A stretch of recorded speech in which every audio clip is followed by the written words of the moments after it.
వందే మాత్రం. నేను మీ journalist Navata. Welcome to R voice. Deep state పూర్తిగా టెన్షన్లో ఉంది. అరవింద్ కేజ్రీవాల్ని కాపాడేందుకు మహిళా న్యాయమూర్తి జస్టిస్ స్వర్ణకాంత శర్మను లక్ష్యంగా చేసుకుంది. జస్టిస్ స్వర్ణకాంత శర్మపై అకస్మాత్తుగా జరుగుతున్న ఈ పక్షపాత దాడి ఆమె పిల్లల సాధారణ ప్రభుత్వ ప్యానెల్లో ఉండడం గురించి కాదు. ఇది అరవింద్ కేజ్రీవాల్ని కాపాడడానికి చేస్తున్న ఒక నిస్సహాయమైన చివరి ప్రయత్నం. కుటుంబ సభ్యులు ప్యానెళ్లలో ఉండడం పక్షపాతం అయితే స్పెషల్ జడ్జి జితేంద్ర సింగ్ పై ఎందుకు ఇలాంటి విమర్శలు లేవు? అలాగే ఇలాంటి విమర్శలు ఎందుకు రాలేదు?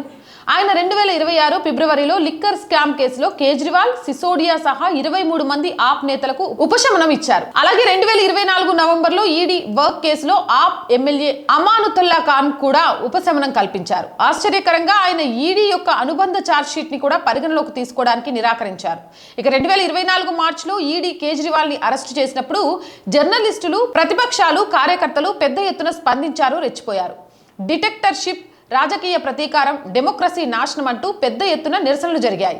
మీడియా కూడా విస్తృతంగా ప్రచారం చేసింది. ఇప్పుడు ఒక మహిళా జడ్జ్ సిబిఐ పిటిషన్ని చట్టపరంగా పరిశీలిస్తున్నప్పుడు ఏప్రిల్ 13కి ముందే ఆమె కేసు నుంచి తప్పుకోవాలని డిమాండ్ చేస్తున్నారు. ఇది ఎందుకంటే గతంలో వచ్చిన నిర్ణయాలు తమకు అనుకూలంగా ఉండగా ఇప్పుడు అలా కాకపోవచ్చనే భయం వారికి పట్టుకుంది. డీప్ స్టేట్ చేస్తున్న క్లాసిక్ బెంచ్ హంటింగ్ ఇది. ఇక్కడ నేను మీకు ఒక విషయాన్ని స్పష్టంగా చెప్దాం అనుకుంటున్నా.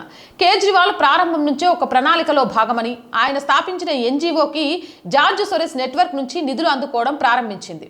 దేశాలను అస్థిరపరచడానికి ఎన్జిఓలు నిరసనలు స్వాధీనం చేసుకొని వీడియోను ఉపయోగించుకునే అవే విదేశీ శక్తులు ఆమ్ ఆద్మీ అనే పేరుతో ఒక ఇమేజ్ సృష్టించి ఇప్పుడు తమ మాటకు తలొగ్గడానికి నిరాకరించే ఏ న్యాయమూర్తి పైన దాడి చేస్తూ తమ ఆస్తిని కాపాడుకోవడానికి తీవ్ర భయాందోళనలో ఉన్నారు.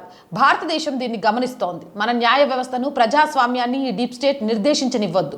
కేజ్రీవాల్ నిజంగా నిర్దోషినా కాదా అన్నది విచారణ, కోర్టుల తీర్పుల ద్వారానే మాత్రమే స్పష్టమవుతుంది. అవునంటారా, కాదంటారా? మీ అభిప్రాయం కామెంట్ చేయండి. జై హింద్, జై భారత్. అండ్ రోజు చెప్తుందేనండి, R group of channels, R voice, R political, R Sanskriti, 3 మన ఛానల్సే.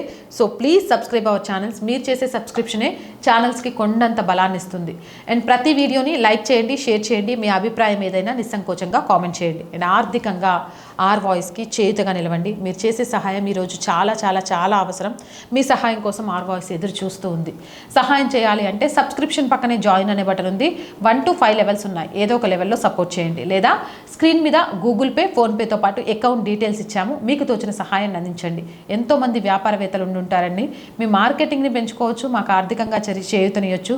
సో ప్లీజ్ యాడ్స్ కోసం 8328500576 నెంబర్ని సంప్రదించండి. జై హింద్, జై భారత్.